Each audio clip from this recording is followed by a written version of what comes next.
Allons-y maintenant avec une deuxième méthode algébrique pour pouvoir résoudre un système d'équations linéaires. Elle s'appelle la méthode de substitution. Donc, si on considère le système suivant, y égale 4x moins 5, et une deuxième équation ici, 2x plus 7y plus 5 égale 0. Donc ici, on constate que le y n'est pas isolé dans les deux équations. Alors, pourquoi la méthode de substitution est la meilleure? Bien, cette méthode est utile lorsque une des variables est déjà isolée dans une ou l'autre des équations. Donc, si on regarde ici la première équation, y est déjà isolé dans la première équation, ce qui fait que c'est la méthode qu'on va privilégier dans cette situation. Donc, on nous demande de résoudre ce système. Donc, résoudre le système, c'est trouver le point d'intersection. Donc, trouver le point d'intersection entre les deux droites, c'est trouver la solution du système suivant. Donc, ici, on a sur notre graphique une première équation qu'on est capable facilement de placer. Donc, y égale 4x moins 5. Donc, si on prend un plan cartésien, on aurait une première droite ici, y égale 4x moins 5. Et une deuxième équation, si on le transforme sous sa forme canonique,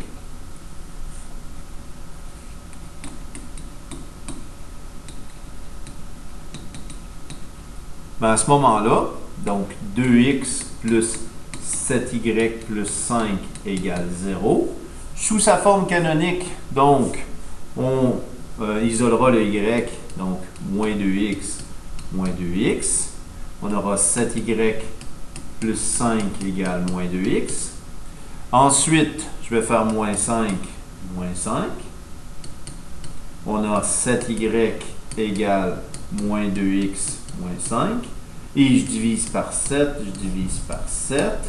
On aura donc, sous sa forme canonique, y égale moins 2 septième x, moins 5 septième. Donc, on aura une deuxième équation, celle-là, une deuxième droite, qui sera décroissante, comme ça ici. Donc, y égale moins 2 septième x, moins 5 septième. Et on voit que ces deux droites-là vont se croiser quelque part ici, ce qu'on appelle la solution du système d'équations. Mais on ne veut pas nécessairement transformer toujours sous sa forme canonique pour avoir le y isolé comme ça. Donc, pour sauver cette étape-là et passer à la méthode de comparaison, la méthode de substitution nous évite justement d'isoler le y dans cette deuxième équation. Il n'y a rien qui nous empêcherait de faire la méthode de comparaison à ce point, mais nous, ce qu'on veut, c'est une nouvelle méthode, la méthode de substitution. Alors, qu'est-ce qu'elle est la méthode de substitution? Donc, si ce n'est pas déjà fait, isoler une variable dans l'une des deux équations. Donc, comme je vous disais tout à l'heure, ici, le y est déjà isolé. Donc, on a y,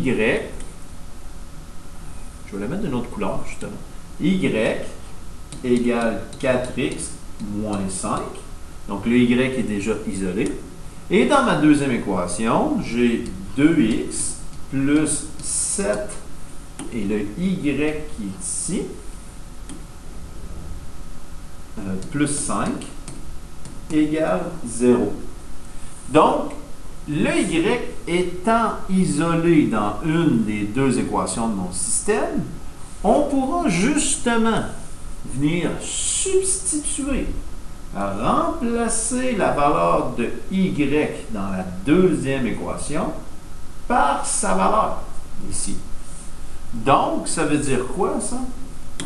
Ça veut dire que dans la deuxième équation, donc 2x plus 7 fois le y, il vaut combien? Il vaut 4x moins 5. Donc, 4x moins 5.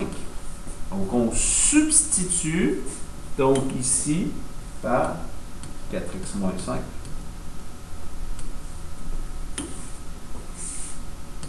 plus 5 égale 0. Donc, si on distribue ici, le 7 va venir multiplier dans ma parenthèse. Donc, on aura donc comme nouvelle équation à résoudre 2x plus 7 fois 4, donc 28x. 7 fois moins 5, moins 35, plus 5 égale 0. Donc, en faisant la substitution, on obtient une équation ici qui contient une seule variable x qui est inconnue. Donc, nous allons travailler à résoudre justement cette équation. Avant de commencer à isoler, on va juste ici regrouper les termes. Donc, 2x plus 28, x, ça fait 30x. Donc, les x ensemble. Les termes constants ici, ensemble. Donc, moins 35 plus 5, ce qui va me faire moins 30, égale 0. Donc, notre équation à résoudre sera la suivante. Donc, on veut isoler le x, isoler la variable x dans cette situation. Donc, pour isoler le x, je vais commencer par me débarrasser du moins 30 ici. Donc, on va faire plus 30. Plus 30. Donc, moins 30 plus 30 se simplifie parce que ça donne 0. Donc, il nous reste 30x égale 30 ici. Le 30 ici devant le x multiplie, donc l'opération inverse divisé par 30, divisé par 30. Donc, 30 divisé par 30, ça fait 1. Donc, 1x est égal à 30 divisé par 30 ici aussi. Donc, 1. Donc, la valeur de x est 1. Maintenant, si on veut trouver la solution, on veut trouver le point d'intersection. Donc, on sait ici que la valeur de x sera 1. Quelle va être la valeur de y? Bien, encore une fois, on prend la variable x et on peut le remplacer dans une ou l'autre des équations, mais ça peut être dans les deux pour pouvoir valider notre solution. Donc, je vais remplacer ici y égale 4x moins 5 dans cette équation. Et on peut même le faire dans l'autre. Donc, dans 2x plus 7y plus 5 égale 0, qui étaient nos deux équations de départ dans notre système. Donc, en prenant le x ici et en remplaçant dans les deux équations, on pourra valider notre solution. Bien sûr, il est souvent avantageux d'aller remplacer dans l'équation où la variable est déjà isolée. Donc, 4 fois 1 moins 5. Donc, 4 fois 1, 4, moins 5, ce qui fait moins 1. Donc, celle-là est assez rapide. Ici, on travaillera un petit peu plus fort, mais oups, pas dans le Y qu'on va remplacer. Je vais refaire ma ligne comme il faut. Donc, on va remplacer ici. Hein? On remplace le X. Donc, 2 fois 1 plus 7y plus 5 égale 0. Donc, 2 fois 1, 2, plus 7y plus 5 égale 0. On va regrouper les deux termes constants ici. Donc, 7y plus 2 plus 5, ça fait 7 égale 0. Et là, je vais isoler. Donc, pour isoler, je vais me débarrasser du plus 7 ici en premier. Donc, moins 7. Oups.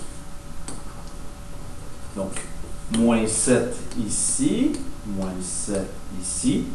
J'ai donc 7y plus 7 moins 7 s'annule, ça fait 0. Est égal à 0 moins 7, donc moins 7. Divise par 7, divise par 7, donc y égale moins 1. On a donc ici la même valeur. Donc, même valeur ici. Donc, ça vient valider, en quelque sorte, notre solution. Donc, le point de rencontre, xy des deux droites, sera donc précisément la coordonnée sera x vaut 1, y vaut moins 1. C'est le point de rencontre qui est ici, donc la solution du système d'équation.